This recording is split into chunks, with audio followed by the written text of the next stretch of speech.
everyone. We're here with Ossi. What was yours? Ossi Viljakainen. Viljakainen.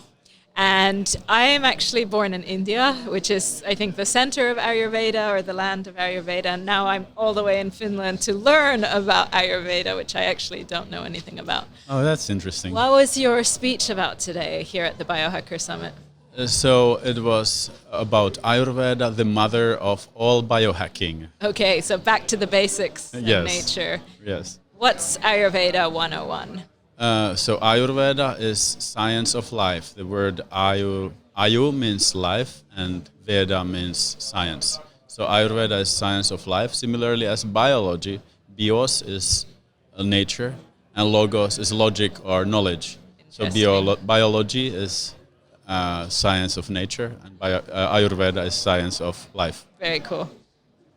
So what did you tell about today? So we looked into the origins of Ayurveda, how it was originally conceived thousands of years ago, and how the knowledge was acquired by the ancient seers, the rishis, and the ascetics, the yogis, and how they utilized their meditative skills and their concentrated ability to read different signs and functions of the body with their trained minds. So this knowledge was utilized to shape the Ayurvedic wisdom.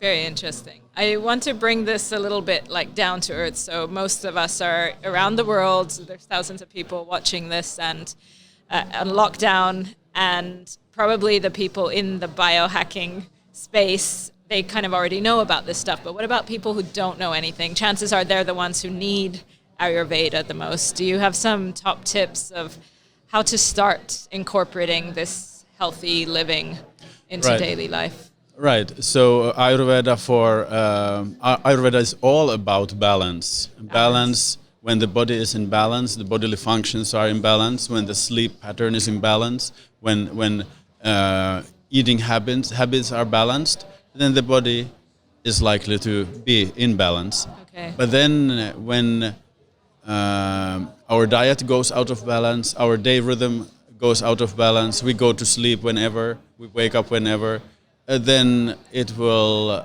create disharmony in the body, and eventually the body will get stressed and have insomnia and indigestion and fall out of balance and get sick. So are you saying that rhythms are important for the body? So for everyone, it's very important to follow regular rhythm. So follow regular day rhythm. Time to eat. And regular meal times.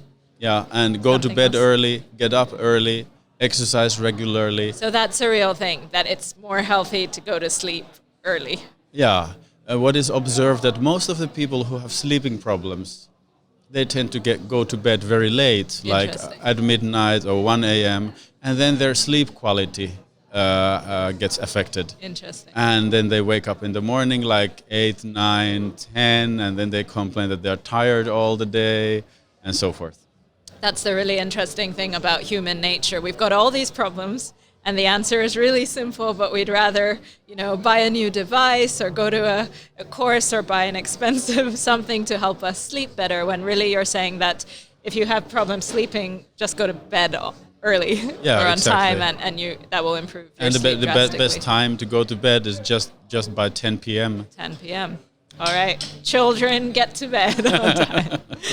What else does Ayurveda hold? Is it that there's different types of bodies that are important in Ayurveda? So there are body types, and the dietary recommendations are based on your body type. So the famous Vata, Pitta, and Kapha are the 3 body types. Is there somewhere people can go if they want to learn? You can go to your nearest Ayurvedic practitioner, or if you live here, you can come and visit my clinic. What's the name of your clinic? Helsingin Ayurveda Klinikka.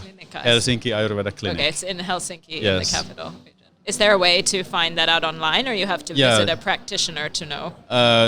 These online tests to find out your constitution usually fail. Okay. So if you ask a questionnaire of 10 questions, usually based get on your head and not on your body. you get usually wrong answer. That makes sense. So the questionnaire must have at least 35 questions to be at least somewhat correct. Okay. But So the best is to go to a practitioner, and then you quickly get to know what is your body type. and is that because this is thousands of years old, right? So is this something that's becoming more and more popular? Are you seeing trends of people Yes. starting to care? Yes, there is a big trend of Ayurveda gaining popularity in the West, Okay. as well as some kind of renaissance of Ayurveda is happening now in India. Okay.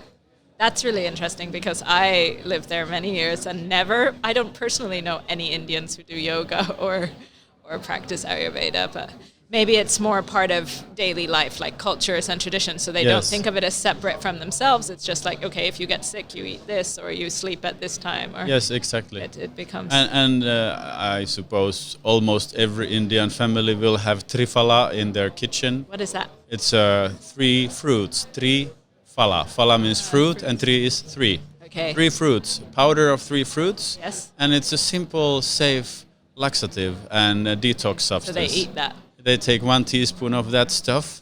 It's quite sour and Okay. unpleasant in taste, but it really works Okay. to regulate the bowel movements, and people who have tendency for constipation, wonderful remedy. Okay. So sleeping early, finding out what's your body, what's the next hack of all hacks from Ayurveda. Then if you want to know more, for instance, how to see whether you have a good digestion or if you have some digestive problem, is look at your nails. Okay.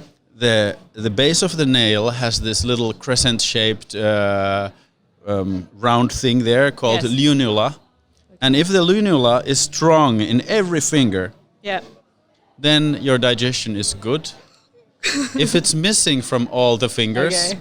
then your digestion is almost non-existent. Wow. So you eat meal and it will sit for hours in the stomach before getting digested. And if you have lunula in some of the fingers and some other fingers you don't, it means you have irregular digestion. Okay. So if someone wanted to fix that problem, what should they do? Regular day rhythm, Day rhythm. Okay. regular meal times, Yes. no overeating, Okay. eating to your hunger. Okay. So if you don't have appetite, there's no point of going for eat. You wait until you get hungry. Get hungry. Okay. So kind of following your body's own wisdom Yes. and And then eating easily digestible foods. If you have a digestive problem, there's no point of eating Okay. foods that are difficult to what are digest. some easily digestible foods? Soups, like vegetable puree soup, or rice dishes made in oven, or Okay. steamed vegetables. Raw foods are difficult to digest. Okay. So if the digestion is very weak, then the person is generally unable to digest raw food, and they get bloating and gas. Hopefully you guys heard that. So look at your hands and find out what. That's a really simple, easy hack to do. And yeah. Great. And then there are also you can also go and Google for face diagnostic, Ayurvedic face diagnostic chart. Okay. You get a picture of a face, and there are different lines and marks in the face. Yeah. And then you can look at the mirror and see, oh, I have a line there, or Yeah. I have 2 lines there. What does it mean? Too much So coffee. there's a meaning behind all that? Yeah. Wow, fascinating. Okay. Lines like that, Yeah. worries. Lines like that, skepticism. Okay.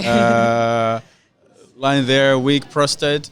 Double chin, tendency for a sluggish thyroid function. Okay, wow. There's so much. So it's- Hairs from the ears. Person has had a heart attack in the past. Okay. This actually sounds like a game almost. Like you could explore your hacking your health, but for fun. And it sounds almost like a treasure hunt where you're picking up little Yeah, pieces yes. and following the yellow brick road, but in this case, Yes. lines. Very interesting and fun. And I guess this is something you can do with your kids as well, right? Get them involved from a young age to develop Yes. healthy habits. Yes. And then the tongue is like a mirror of your intestines. What does the tongue show? Like what? So kind of stuff, when you look at your tongue, you pull out the tongue, and if there's coating on this tongue, it means that the previous meal was not properly digested. Okay. If there's a whitish coating, there are indigested food residues along the intestinal walls. Okay. And if there is yellowish or brownish, it indicates some different type of digestive imbalance. If there are deep grooves or cracks in the tongue, then there is some dehydration or some deeper health issues. Okay. If there are like some circular or odd-shaped marks in the tongue, it might indicate a problem with some inner organ. Interesting.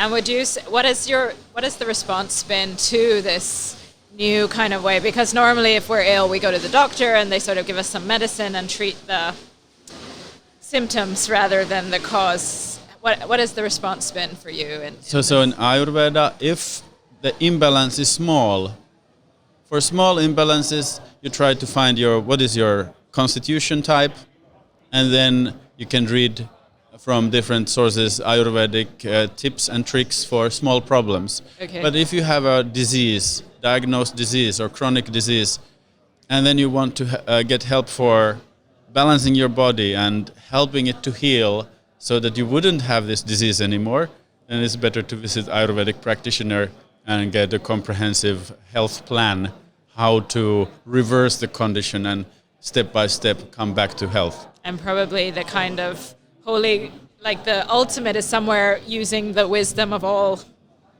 the different practices together and Yes. finding what works for Yes. you best. Also, different diagnostic methods has evolved within Chinese medicine. True. Like different methods of pulse reading. And then it came over the Himalayas back to India, and they were like, oh wow, these Chinese have developed that kind of method, let's look into it. And then they integrated that into Ayurveda.